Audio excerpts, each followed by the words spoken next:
Welcome to The Explainer. Today, we are unpacking a profoundly powerful psychological observation about women, caregiving, and that invisible load so many of us carry every single day. If you're someone who constantly finds themselves holding it all together for literally everyone else, I want you to know this explainer is specifically for you. We're going to visualize and really break down the hidden dynamics of hyperindependence. Our source material today comes directly from a psychologist's clinical observations about the quiet, heavy weight of always being the responsible one. Okay, so Section 1, the burden of managing. Let's start by validating this reality. If you're a high achiever, a caregiver, or just that one person in your family or friend group that everyone constantly relies on, you probably know the deep, bone-weary exhaustion that comes with that role. Okay, let's dive into this, because there's a really sharp psychological distinction we need to make here. Look, there's a massive difference between actually being the person who manages everything and feeling like you absolutely have to manage everything, right? One is an assessment of your capability. The other is this heavy, unrelenting obligation. Our source notes that so many women are incredibly capable, for sure, but they're operating under this crushing feeling that if they don't manage the whole shebang, everything is just going to fall apart. Capability is an amazing strength, but feeling forced into constant management, well, that's just a fast track to burnout. And that actually brings us to a fascinating paradox that psychologists see constantly in their clinical work. Ready? Many women find it so much easier to offer help than to receive it. I am sure so many of you watching can totally relate to this.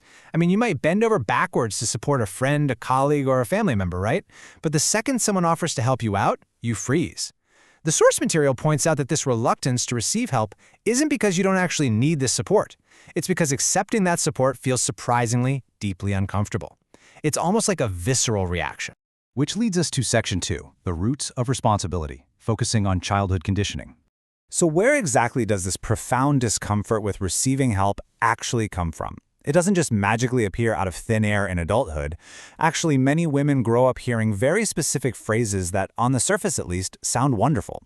Take this phrase commonly heard in South Asian households, "Tum to sab sambhal leti ho," which translates to, "You manage everything so well." Now, when a young girl hears this, it's totally delivered as a compliment. But what it quietly does over time is mold her self-perception. It essentially teaches her that her value to the family or to society at large is tied directly to her ability to shoulder heavy burdens without ever complaining. And this builds quietly upon another super common phrase, "Tum bahut samajhdar ho," meaning you are so understanding. Again, this sounds like fantastic praise for emotional intelligence, doesn't it? But in practice, being the understanding one often translates to minimizing your own needs. It basically means making space for everyone else's emotions, everyone else's schedules, and everyone else's preferences while you're quietly pushing your own right to the back burner. And this brilliantly illustrates the expectation of constant flexibility we see in this next phrase, "Tum adjust kar logi," or "you will adjust." When this expectation is placed on women early on, it honestly stops being a choice and turns into a demand. It subtly tells a young woman that she is the one who is expected to mold herself to fit difficult situations, rather than ever asking the situation, or the people around her, to accommodate her for a change. Finally, we have the universal, classic phrase, "You're so responsible." When you compound all of these phrases together over the years, managing everything well, being so understanding, always adjusting, being so responsible, you create this incredibly heavy, invisible weight. These phrases, even though they were absolutely meant as compliments, quietly condition women to equate their fundamental worth with extreme self-reliance. You basically learn that to be good is to be completely 100% self-sufficient. Let's break down the hidden cost of these compliments, exactly as outlined in our source. Over time, you begin internalizing some seriously limiting beliefs. You start believing that you literally must ask for less. You start feeling that you have to somehow need less than other people do. And perhaps most dangerously of all, you start thinking that managing more makes you easier to appreciate or easier to accept. You shrink your own needs right down just to feel loved and valued by the people around you. I want you to just pause and ask yourself a really honest question right now. When life feels genuinely overwhelming, does asking for help feel like you're expecting too much? Really think about that for a second. If you've spent your entire life being praised for needing absolutely nothing, then the moment you actually hit a wall and need something, asking for help doesn't just feel like a simple request. No, it feels horribly uncomfortable. It feels like this massive burden. It feels like you are violating the very rules that made people appreciate you in the first place. So let's get into Section 3, the power of the pause. This is all about breaking the cycle. So how do we actually break this cycle? Well, we need to reframe these deeply held beliefs, and it starts with a surprisingly simple technique. Our source offers a tangible behavioral intervention that you can try this week. Step 1. Notice when someone genuinely offers to help you out. Step 2, and trust me, this is the hardest part, do not answer immediately. Just pause. Step 3, notice your very first reaction. This tiny little moment of hesitation is incredibly powerful. By simply stopping yourself from instantly rejecting their help, you are actively disrupting decades of childhood conditioning. It's like a circuit breaker for your brain. Now, what's really interesting about this slide is the contrast that often emerges during that pause. When you notice your reaction to an offer of help, ask yourself, are you saying, no, it's okay, I'll manage because you truly want to handle it yourself? Or are you saying it simply because saying yes feels incredibly unfamiliar and honestly a bit scary?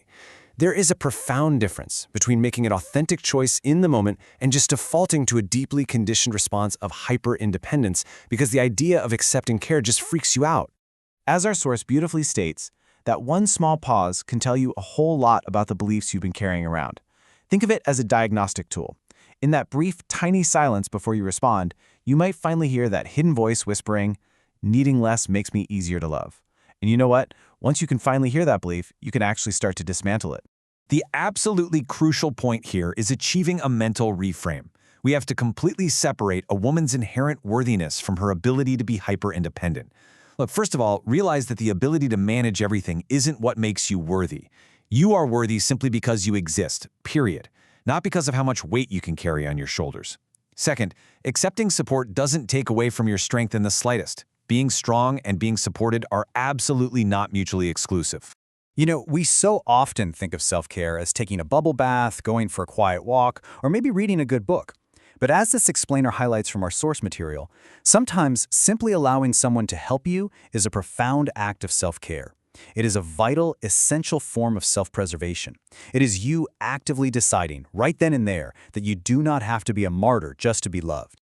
I want to leave you with this final, provocative thought to take with you into your week. What hidden beliefs will your pause reveal the next time someone offers to help you?